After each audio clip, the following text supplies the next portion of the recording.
Good day and welcome to yet another episode of the Mental Takedown. This time, Wisconsin's 133-pounder Kyle Burwick.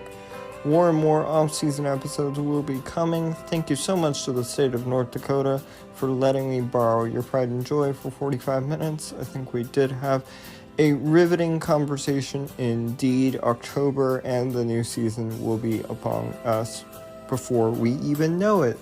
So enjoy the episode. I'll see you on the other side. Joining us now is, by courtesy of the worldwide of internet, Wisconsin's 133-pounder, the real Kyle Burwick. How are we doing today? I'm good, man. How about you? Good. We're just hanging in there. So I think that these are the best times to do these kinds of interviews, kind of when really everything's kind of more mellowed out and y'all are, sweaty and, like 15 seconds after coming off the mat. So yeah. What's been going on with you ever since NCAA is wound down? Are we finishing up the school year and all that stuff? Yeah, so it kind of switched over into finishing up my semester for physical education. We were kind of getting into a lot more like big labs for teaching and everything. We haven't really had the opportunity to be like teaching in the schools yet or anything, so that's a little bit of a bummer, but it is what it is. And then the focus kind of switched. I guess the pace kind of changed from the season, where it was kind of go, gotta make adjustments really quick. And now it's, I've had time to really look back and reflect on my season, even though it was, probably about half of a competition season with the number of matches wise. Now I have some time to go back and really think about, what aspects of my wrestling I need to improve on, what I really need to go back to the drawing board and fix to be able to win, those big matches and beat some of those top guys. That way I can get on the podium and be a national champ. So I'm very, very excited to keep on working, and I've just kind of slowed it down. I've slowed the pace down. I've always been someone who just, like I said, is always go. I got to do everything as hard as I can, as fast as I can, all the time. And some of the best advice I've gotten from my coaches is that I need to take a step back and really think about these things and focus on getting better in these areas and just think it through. So that's kind of what I've been focusing on my training ever since school got done. So did it feel like a full season, even though it kind of was, half a season by statistical standards? Yeah, it definitely felt like the length was there. I would say, my redshirt season, I had wrestled, I think 25 matches, and that was 10 more than I wrestled in this varsity season last year. And it definitely felt lengthwise of practices from when our season started to when it ended about the same. But the wear on your body wasn't as heavy. We weren't making weight as often. We only had 7 duels. I only weighed in 7 times for those hour weigh-ins like that.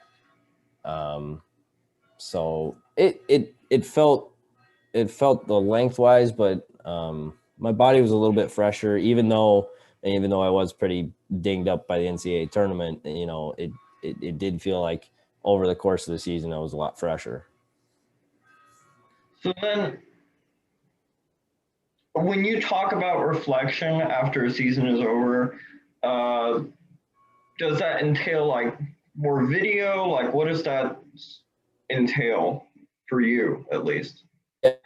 When I got to college, I wasn't very good at watching film. I wasn't really good at watching, other guys' film and preparing for what, I'm going to see on the mat, against wrestling a certain guy, or what I'm working on and what I'm not executing on well enough in my matches.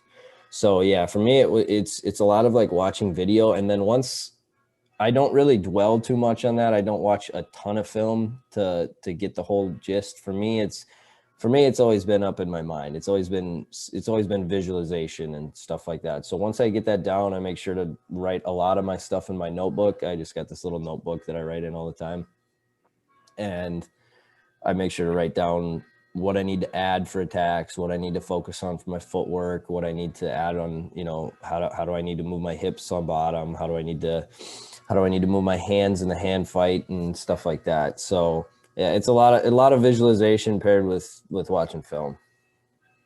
So then, interestingly, I mean, I don't know if this is something new that you've done, or if this is something that you've done for a long time now. Like, is that something that then crosses your mind, like when you're, I don't know, when there are like various dead periods within a match, like in between periods, like is that something, those kinds of things run through your mind? Yeah, you're talking like, visualization and like seeing Yeah, myself. like I guess Yeah. when you're like down there and like the ref's about to blow the whistle, you're like, remember what was in my notebook? Move, like move. Yeah, actually, as strange as it does sound, a lot of, I knew that I really needed to be not so one-dimensional in my attacks. A lot of people knew I was going to come to one certain side. So I would actually kind of think about that when I got into tough situations where it was, a guy was making it hard to get a takedown. I was like, okay, I really got to focus on opening up the other side and focus on attacking the other side. And then my primary shots will open up. So as weird as it does sound a little bit, yeah, kind of like visualizing, okay, this is what I've been working on in practice all week. This is what I've been working on the past month. I know that I can do it. I put in the reps. So it gives you a little bit of a mental edge there. Yeah.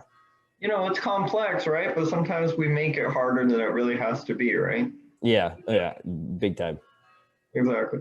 So I guess we'll take a step back, and this is just something that I kind of, because I do my due diligence. I mean, before I ask, because if I'm going to take half an hour of your time to talk to a lunatic, uh, like I probably should do my due diligence. And you obviously came from North Dakota, yada yada yada.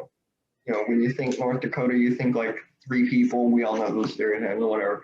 But like I have never seen, when I looked up your name, I've never seen, I don't think at least any one of my guys been on the local news so many darn times. Yeah. I mean, just pages and pages. I mean, I don't know, I probably still didn't even catch all of them. So I guess what did that sort of feel like? I mean, I guess you've been dealing with the media your whole life. Like every time they asked you to do those kinds of interviews, did it ever get monotonous, boring, whatnot? Yeah.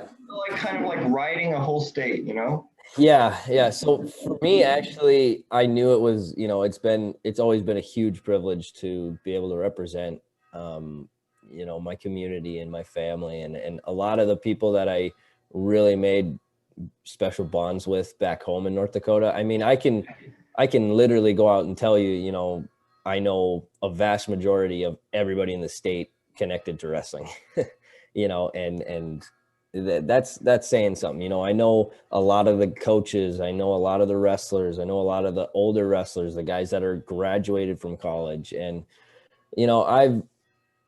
I never saw it as a burden of, if somebody wanted to ask me for some of my time to do something or write an article about me or do a little piece for the news in Bismarck before we would have our tournament in Mandan, and come to our hotel and just do a little piece there. Like I've been so grateful for, all the people in the community of North Dakota that, because they want to, they want to show what our athletes have, what our wrestlers have, and I've always wanted to be a really positive role model for a lot of those younger North Dakota kids, because I also know so many of them. I mean, I spent every single spring, reffing their little, their USA wrestling tournaments and the state tournament and then the state freestyle and Greco tournament. And I loved it. I loved every single second of it. I would ref their matches. I would, I would talk to the kids and it's just been, it's been very awesome to be able to represent North Dakota. And, I would say one of my highlights is, or highlighted feelings, I guess, is being able to represent North Dakota. Like when we wrestle at Fargo, Fargo is downright, one of the toughest top high school tournaments, that there's ever going to be. And it's right there in North Dakota. And that's, right in my home state. So, you know, to be able to wrestle at that tournament so often, you know, and I All-American once in cadet freestyle and then twice in junior freestyle. So it was like we had the whole, you know, the whole state of North Dakota backing us right in our, you know, right in our home spot. So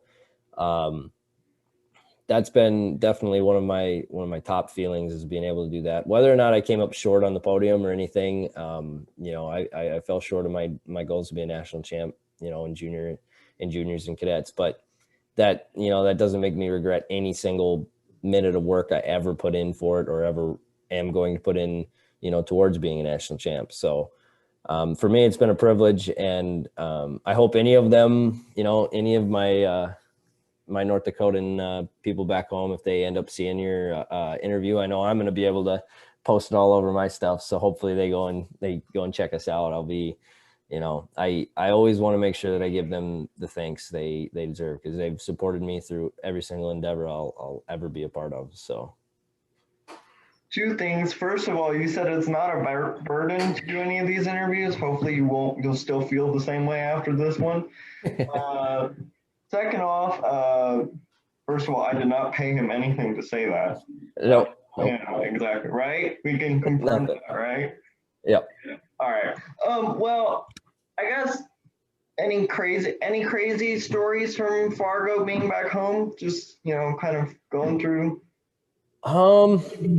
I guess nothing like too crazy. I guess the one year I was a schoolboy, and I couldn't quite get into the cadets yet. I was just getting on the scene of, like, you know, like the shoe swag and like all that stuff. And to all those kids out there, it's you know, be smart with your shoes, be smart with your money. Don't, you know, don't be the one guy there just like spending money left and right, and you lose hundreds of dollars because you lose a trade or something. But yeah, that community out there, that's always, you know, trading singlets and trading shoes or selling shoes and stuff, like it's pretty cool out there. I remember, you know, I grabbed a few shoes from our team shoe tub that nobody ever used, and they were like, you know, like some Nike Takedown 360s, and then there was like a used pair of Rulons in there that were like huge and nobody was ever using it. I was like, oh dang, I bet you if I talked to Coach, he'd let me sell these at Fargo. And sure enough, made some money at Fargo.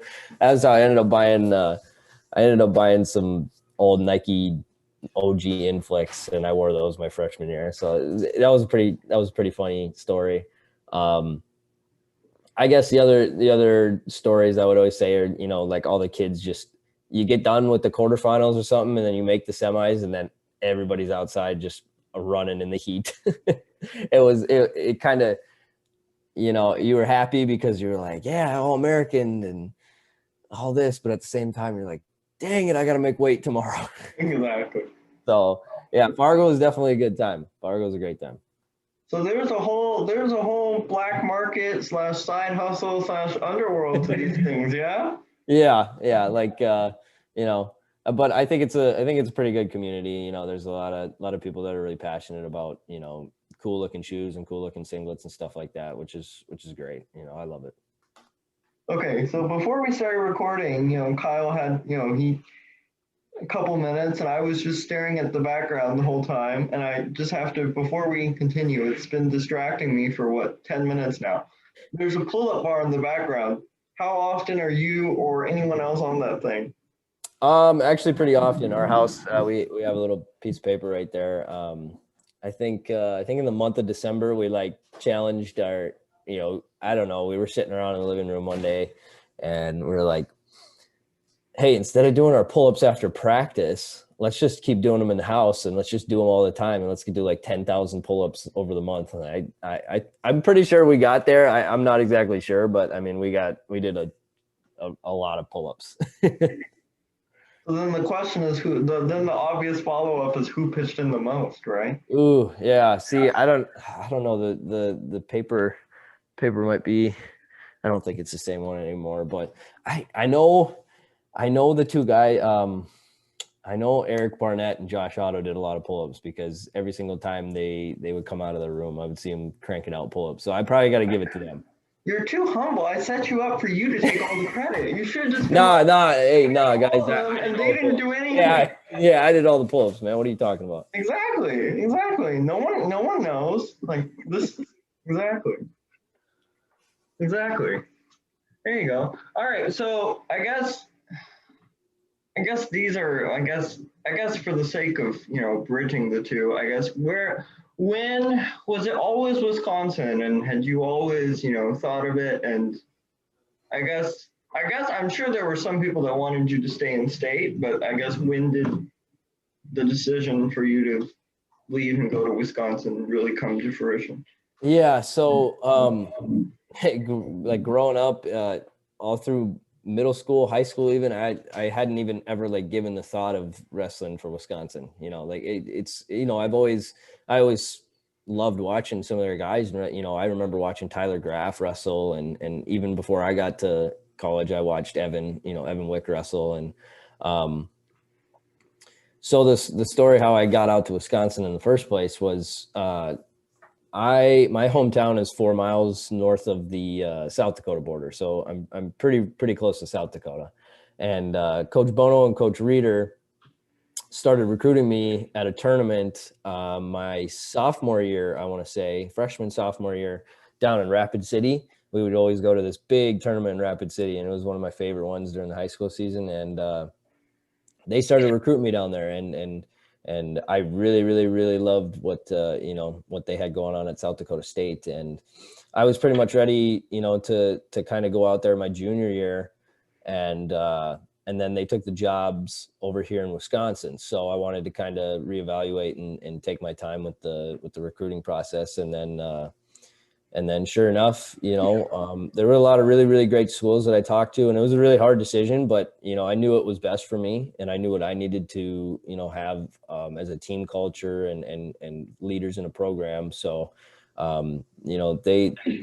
knew that once they picked up the recruiting, that far out east in Madison here, I could really tell that they wanted me as, they wanted me as a guy on the team. They wanted me to be, to be the guy and to be a 4-year NCAA qualifier, All-American, national champ, So yeah, it's one of the best decisions I've ever made in my life. I'm very happy I'm here. I love where I'm at. I love my team. I love our program. I love our culture, and we're only going to keep getting better. So, yeah, it's a pretty cool story how I got out of here. So if you got recruited like starting sophomore year, so did you when did you commit? If you I should know this, Jesus, but I have these moments all the time. No, I committed. I remember it was my last. So I played football in high school, but we were super small town football, so we played like 9-man. And I remember tweeting out and doing my commitment tweet and everything when I was getting on the bus to go to our last football game. We were playing a team on the road, and I hadn't told any of my friends or anything yet, and I was like, hey, yo, you guys go look at Twitter. And I had been making the decision all day. I had been trying to call people and everything and get everything all set up. And then I got the little Twitter pick out there, and I was like, hey, I'm going to Wisconsin, man. So that was, yeah, probably the late fall of my senior year. Yeah. Okay. So then hearing about I know and Bono's interviews are always the best. Oh my god. Yeah. He Yeah. gets it. So like he had talked about you like so many times, like after he's like, oh, we got this guy, and like when you pick up on those things, does that kind of like get you fired up to the point like how was that last like what half a semester or a full semester in high school where Bono would kept talking about you and you knew that you were coming and you were kind of Yeah. Oh, yeah. Yeah. I mean, wouldn't it for you? Like when exactly. I heard my future coach, he'd be like, he'd be telling like, man, we're super excited to have this kid. He's a great kid. He's dominating out. I was like, man, that makes me want to just kick the crap out of everybody I'm wrestling in the high school season. And I was like, dang, let's, I as bad as I wanted to top it off with my my fifth state title there, I was really excited to you know put on display what I could do, and kind of cap it all off, and then really take a big jump to the next level. And, I knew it was going to be hard. And when I got to that point, I'm really glad that, I picked coaches that were, they got my back, and they're in my corner 100%. They whatever I need, whatever questions I need to answer, whatever support I need, they're there for me. And that's what's made it, so awesome. So yeah, I was fired up, man. When I would hear him just, saying how excited they are to get me, I'm like, let's go. There you go. And then you get to the college room, and then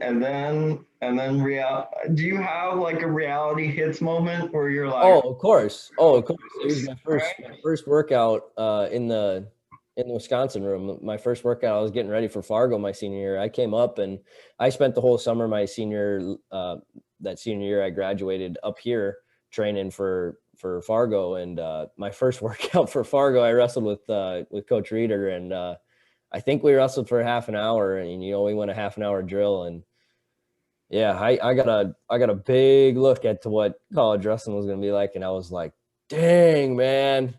But I was hooked instantly. It took me a while, it took me a while to get a takedown in the room against a lot of the big top guys. And it was kind of frustrating at some points, because it was like, everybody's the best guy where they're from. And you throw everybody into the mix, and you really got to be tough and bring your A game every single day. If you really want to, make improvements. But I would say it's just like being a consistent hard worker. Like, it's not going to happen. It might not happen overnight, but it's going to happen eventually. So that was kind of my big wake up call, when my eyes were like, whoa. And I guess especially from even people that have come from like really, really tough high school states, who said that like college just kind of like slapped them in the face when they first got there. But for a guy from North Dakota, that must have been magnified. Yeah. One thing I don't, I'm never going to sit there and discredit, our state or anything. I have the absolute most respect for anybody we wrestle, and anybody I have wrestled, or any of my buddies back home. But there were some things that just I had never seen before, and throughout all my high school seasons, like it had never been such a scramble to try and get a takedown. There weren't, I never had guys that were trying to dive under and do last ditch efforts. And sometimes in college, that's enough to throw you off if you're not zoned in. And, that was a big aspect that I've had to learn is a lot of scrambling, a lot of knowing where my hips are, where my feet are, when I'm finishing shots, a lot of repetition with that stuff. And I'm still working on it. I'll never say that I completely have it down, because I don't think anybody ever does, but it's just kind of, like you said, it's kind of like a magnified little culture shock, because, every single takedown, every single position is a lot more contested. And when you can minimize those opportunities to let your opponent breathe like that and be able to counter you is how you're really going to jump levels. So, it's not and the other part of that is it's not so much where you're from. It's like these guys are also just like physically 4 or 5 years older than. Yep. Very true. So, and I obviously, hopefully no one takes it as, me discrediting North Dakota, but no, all beat the crowd. No, it's just some different styles of wrestling. I mean, and it was the same way when we would wrestle, at junior duels or at Fargo. There was just some different things that, some kids from different states had already picked up on, that, I go back and I watch high school wrestling now, even 2 years after I graduated, and now there's kids that are actually picking up on that. And soon enough, there's going to be, it's going to be widespread, and there's going to be a lot more guys trying to scramble and stuff like that. So it's just something that maybe it takes a little time for some different, states to pick up on, and maybe that's the case. Now, we'll touch on this one more time. Bono, I swear Bono, like whenever they should just like, the funny thing is like he's the only coach that I can hear because the field mics are usually not great, or the mics by the mat. He is hands down, and I don't know if you've ever watched it back on TV, he is hands down the loudest, most passionate coach Definitely. by like a country, Texas mile. I'm from Texas, so.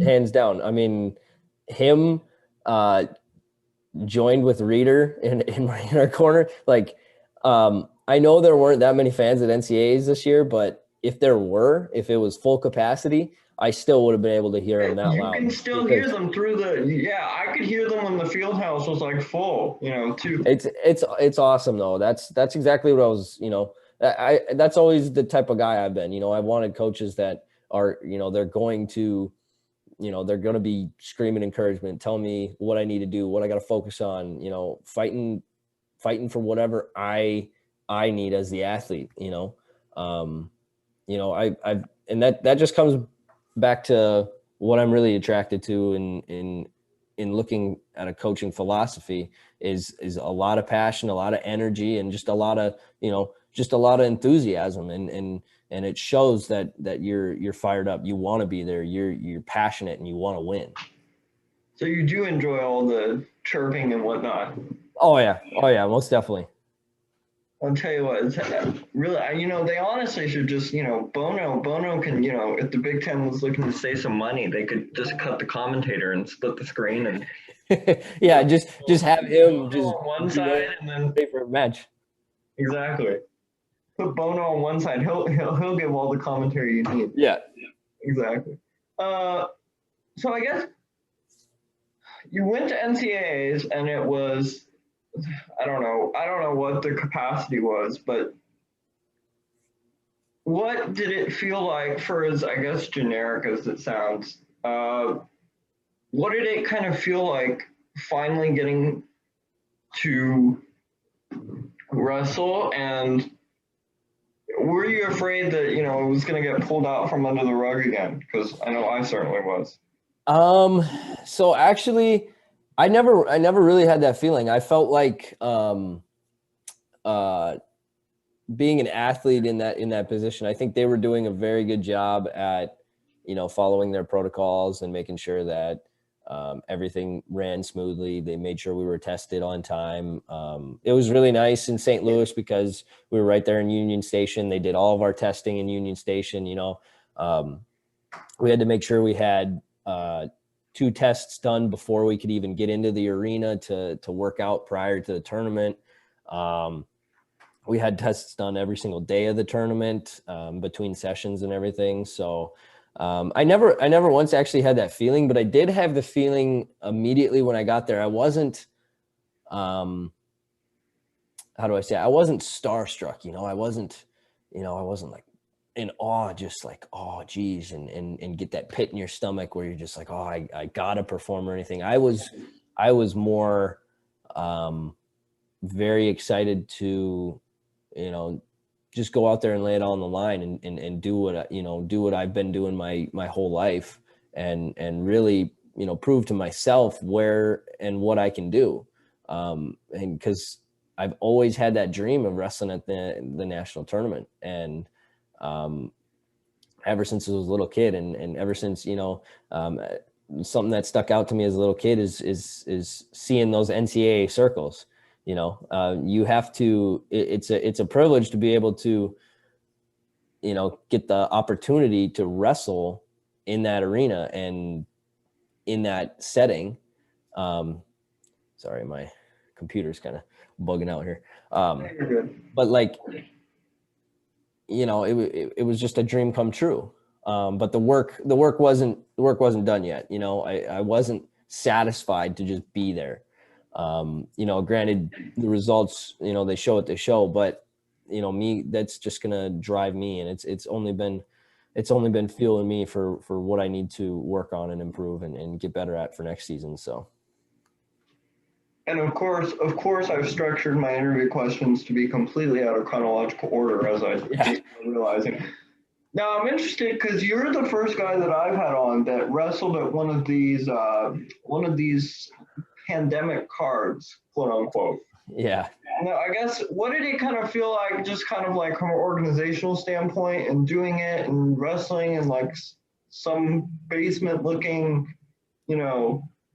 room where it looks like are running a practice, but it's like a serious match that's being broadcasted? And what did it kind of feel like to like get on after how long of not wrestling? Yeah, it actually felt really good, because to me I think wrestling's taken a great step in kind of doing the whole card thing. I think all these wrestling clubs and all these RTCs and stuff that are setting up these cards and making these like mega matches, I think this is one of the best things for our sport. I mean, if you look at boxing and MMA and stuff like that, you go and you look at how they structure their competition. They set up cards, they do pay-per-views and stuff like that. Now, I think wrestling has the max potential to do something like that with the widespread styles and number of different competitors and everything. So it was very exciting to, be a part of something like that. And then on top of that, to have our RTC being able to set that up and make it happen. And not only that, but we've had 3 of them up till now, is amazing. Like that if you truly think about it, during what everything's been going on in society the last year, that's an amazing feat. And to be able to broadcast that to wrestling fans everywhere, and if they want the opportunity to watch some awesome competition, it's right there, it's right at your fingertips. So I think our RTC does a great job doing it. They set it up. They worked really well with their athletes. They talk with us and like, hey, you guys want to set this match up? You two agree to this. Let's find a weight you guys both agree on, and let's wrestle. And that's pretty much the gist of it. And then you get out there and get for me, it's not so much as something where you go into it like these matches don't matter or anything, because the wrestler's mentality, everything matters, whether it's practice or whether it's whether you're wrestling in the national tournament. But it's a great way to kind of gauge where you're at with your skills, what you're working on, and be ready to adjust your style to wrestle a certain opponent or something like that. So it's a great overall thing for wrestling, and I can't wait to see where it goes. And I'm looking forward to hopefully being on another one. Unless I've been living under a rock, are you surprised that none of these have picked up after the season is over? Because I don't think there's one, unless I'm trying to recall from memory, which, as I texted you before, my memory just like disappears some days. Yeah. Are you surprised that none of them there's not been one after the NCAA season? I am a little surprised that there hasn't been one or two maybe here or there by some different RTCs, but I can see why, because a lot of guys, it just doesn't make sense for them to try and to get these top level senior level athletes or let alone some of the college level athletes when we have so many trial tournaments, world trials coming up. They had the Olympic trials, they had the US Open and everything, and those are kind of I could definitely see why some of those RTCs are kind of holding back right now, because they're just kind of waiting for a little more opportune time, because some guys may not be willing to compete in a match because they don't want to risk getting hurt before their trials, which makes sense. It is what it is. Everybody's got a different outlook on it, but I can see why. But I sure hope that they start ramping up, soon in the summer, and we have a couple here and there. All right. Well, I guess one last little subject, one last little thing. How are those like like huge open senior, whether at the junior or senior level, how are those different in the way that they're run compared to like these cards and smaller events and like college duels and whatnot? Are you talking like open tournaments, like like you would wrestle in your redshirt year? Well, those are pretty big, yeah. I would assume so. If there are those open tournaments kind of run similarly to like I don't know. There's so many names and stuff. I don't know, junior something trials or junior. Oh, junior world team trials and everything. Whatever. Yeah. So many names. I swear, I can't keep up with this. You can tell I guess my inexperience is showing, which is fine. No, you're good. You're good. Like I'm relatively new to all this, and there's like, Jesus Christ, you have no idea what's happening half the time. No, you're good, man. Yeah. A lot of those tournaments, I think they're ran pretty smooth. They do have a lot of athletes because, I wrestled in cadet trials my sophomore year, and that was one of the big first tournaments I actually flew to. And, that was a big eye-opening experience for me. And when there's a world team spot on the line, you're going to get a lot of athletes, a lot of very high level athletes that want that opportunity to make that team and represent, USA. So I think they run those tournaments very well. They tend to run them quicker. That's what I've noticed, at least. They tend to try and not in a bad way, but I mean, you have so many matches you have to get through and only a short amount of time. And nobody wants to be there until 10, 11 at night. So it is what it is. But yeah. And I think freestyle or Greco really suits a tournament setting like that, because you can be in and out on a mat in 30 seconds, 30, 45 seconds at max. Maybe you're already off the mat and the next match is up. So yeah, they tend to run them quick. They usually run without a hitch and pretty continuous. So as we kind of wind down here, because I haven't looked at the clock the whole interview, and usually I'm like glaring at the clock every like 3 minutes. So that's a testament to like how good you've been. But as we wind down here, I always end on one like little joke of a question, because well, y'all are cutting weight all the time, and y'all can't, eat whatever you want whenever you want. So I didn't know that it's like a Wisconsin wrestling frat house with all your roommates and stuff. Who takes the most pride out of all you guys, who takes the most pride in being the best cook? Oh, being the best cook. I'm going to go out on a limb, and if any of the guys listen to this, they can take this up with me later. I'm gonna say I'm the best cook. I'm gonna say I'm the best. Learn your lesson from there you go. I'm gonna say I'm the best cook, man. There you go. So if Eric, any of the other guys want to come on and fight it out, we'll duke it out, and we'll there you go. You've been absolutely great. Thank you so much. It was certainly my pleasure to bring you this episode of The Mental Takedown. Thank you so much, Kyle, for his time, and, of course, best of luck this upcoming season. If you could be so kind to leave a like, follow the Instagram, Twitter, all that stuff will be down in the description below. It is much appreciated. Again, I do this purely for the joy of wrestling. I fell in love with the sport 5 years ago in a hotel room in San Antonio, Texas, and lo and behold, we've never looked back. Hope you enjoy the rest of your day, and we'll see you next time. This is Daniel signing off for The Mental Takedown.